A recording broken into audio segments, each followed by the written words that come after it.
Thank you for plugging into this Family Life News podcast, streaming issues-driven, family-focused news.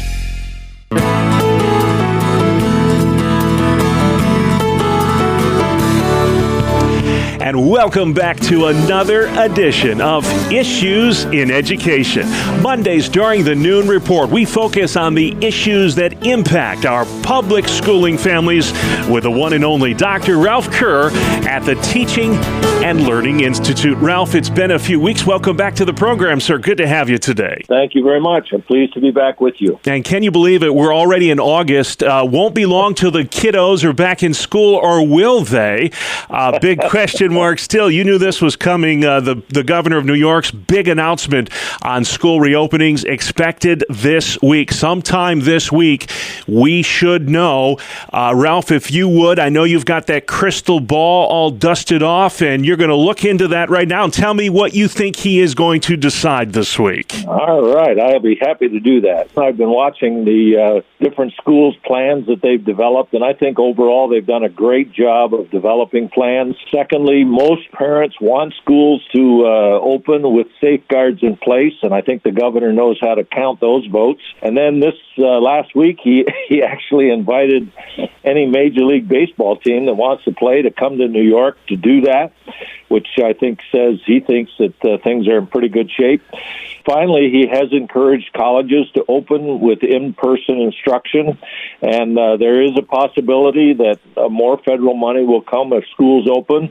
So my crystal ball says that when the governor makes that big announcement this week, he's going to say, open up the school. All right, and that's going to look a lot different depending on what district you're in. I know a lot of them have adopted these hybrid models where it'd be 1 week, it's 5 days on, and then the next 5 days off, or some are doing like in Corning, where I live, 2 days on, 3 days off, or online learning. So they've got those different kind of models that they're working with.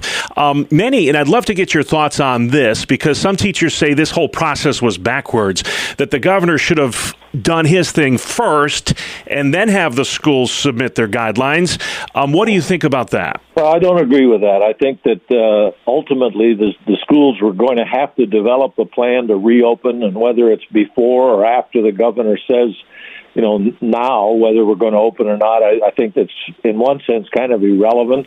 Mm-hmm. I think the fact that the schools have done such a good job of developing their plans, that probably should give him some even more confidence to say, okay, let's give it a try. All right. Well, let's talk about sports, because it's such an integral part of the high school, experience. Pennsylvania last week said, go ahead, do the high school sports, but with no spectators. New York State has already delayed the fall sports season. What do you think high school sports is going to look like in late 2020 and perhaps even into early and the middle part of 2021? Well, I have to say that I was really disappointed in the executive director of the Athletic Association in Pennsylvania when his reason for really going ahead with sports was, what if we don't at least try it? To me, that's pretty lame, and I think it really is saying we're going to do sports regardless. Mm-hmm. I think New York made a better decision in delaying the start. But overall, although I love sports, I know you do too, and I think that for many, many students, sports is a very important ticket to their ultimate graduation because they want to play.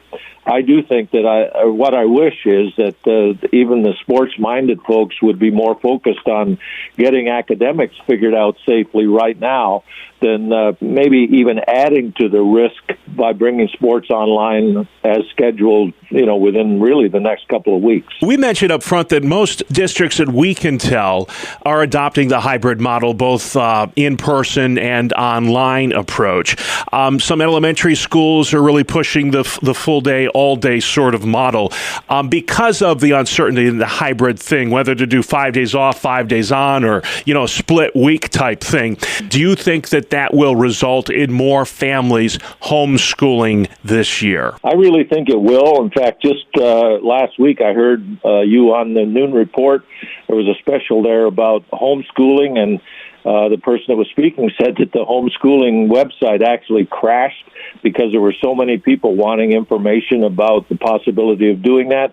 I really don't think it'll make much difference in private schools, however, because they're going to be faced or are faced with the same issues in terms of student safety as the public schools are. All right, and that will have to be the last word this week. Our time goes so fast, but important issues. If you want more information on the good work going on at TLI, Ralph, where can they find you? They can go to simply yrun.org.